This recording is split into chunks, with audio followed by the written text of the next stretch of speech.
আজকে মা বানিয়েছিল মাশরুম মশালা, যেটা খেতে তো খুবই সুন্দর হয়েছিল। বাবা পুরো চেটে চেটে খেয়ে নিয়েছে। তো এটা 4টে স্টেপে মা বানিয়েছিল। প্রথম স্টেপে মাশরুমটাকে ভালো করে ধুতে হবে এবং কাটতে হবে। তো সেই জন্য 1 কেজি মাশরুম আমরা নিয়েছিলাম। নেওয়ার পরে সেটা জলের মধ্যে দিয়ে সামান্য একটু লবণ দিয়ে মাশরুমটাকে ভালো করে ধুয়ে নেওয়া হবে। হাত দিয়ে ঘষে ঘষে ধুয়ে নেওয়া হবে।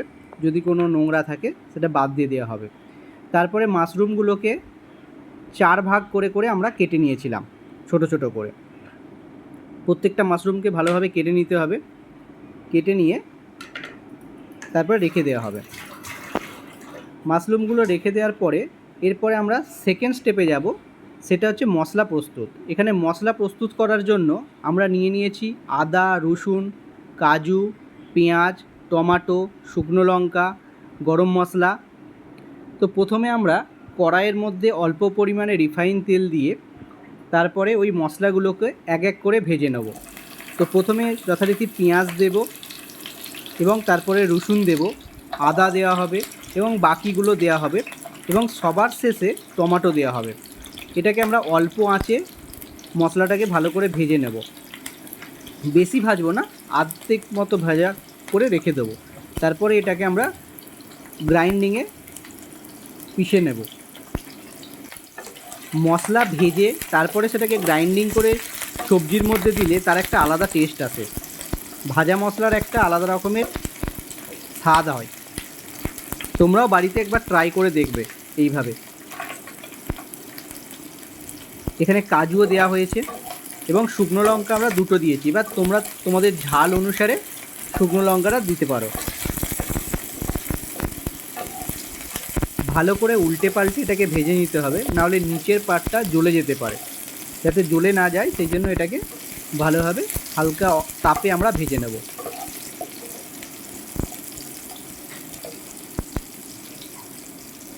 সবার শেষে এরকমভাবে টমেটোটা দিয়ে দেওয়া হবে, না হলে কী হবে, প্রথমেই জল ছেড়ে দেবে টমেটো থেকে, তো ভাজাটা ঠিকভাবে হবে না। সেই জন্য টমেটোটা লাস্টে দেওয়া হবে।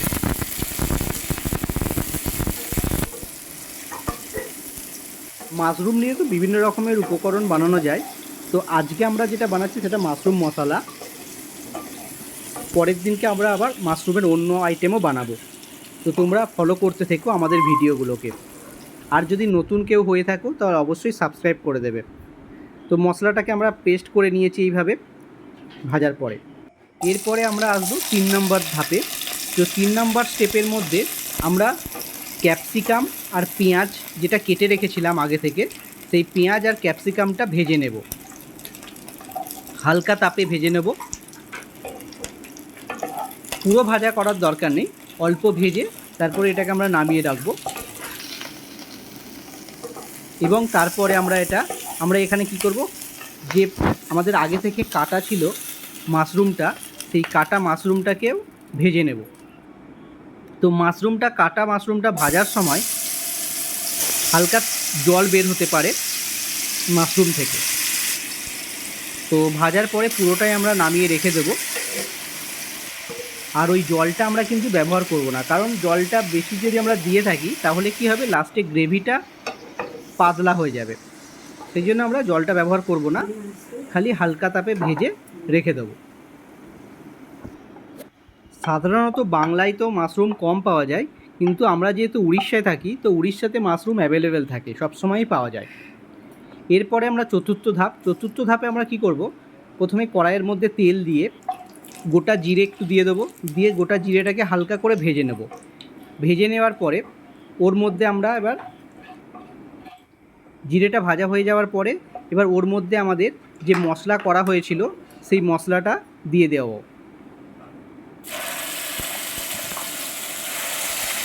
মশলাটা দিয়ে ভালো করে আমরা ভেজে নেব। এখানে একটু তাপটা বেশি দিতে হবে, অল্প তাপে করলে হবে না, কারণ মশলাটাকে একটু ভেজে নিতে হবে।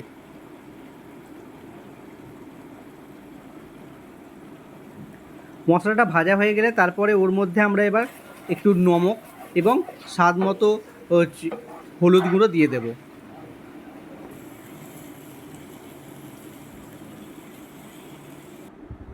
ভালো করে ভেজে নেওয়ার পরে ওর মধ্যে আমরা কাশ্মীরি মির্চি একটু দিয়ে দেবো এবং সবশেষে যে ভাজা মাশরুম আর পেঁয়াজ ক্যাপসিকাম সব রাখা ছিল, সেইগুলোকে দিয়ে দেব।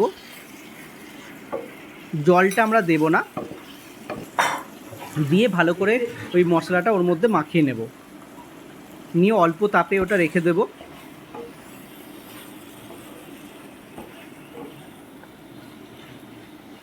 ভিডিওটা ভালো লাগলে খালি চলে গেলে হবে না, লাইক করে যাবেন একটা।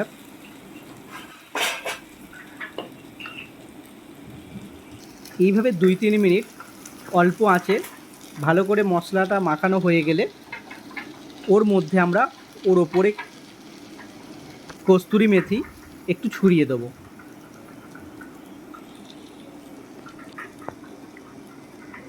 দিয়ে আরেকবার ভালো করে ওর মধ্যে মিশিয়ে নেব।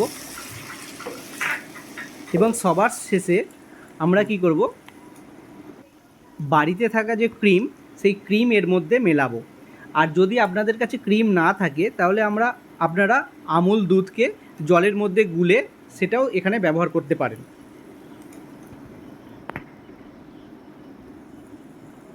ক্রিমটা দেওয়ার পরে আরেকবার ওটাকে ভালো করে মিশিয়ে নেব। পুরোটা মিশিয়ে নেওয়ার পরে দেখবেন খুব সুন্দর একটা কালার এসেছে। এবং এইভাবে বানিয়ে রাখলে দেখবেন খাবারটা খেতেও অসাধারণ হবে।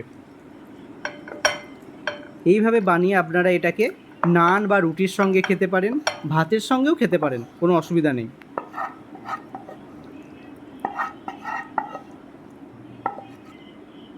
খুব সুন্দর হয়েছে। ধন্যবাদ আপনাদেরকে আমাদের ভিডিওটা দেখার জন্য।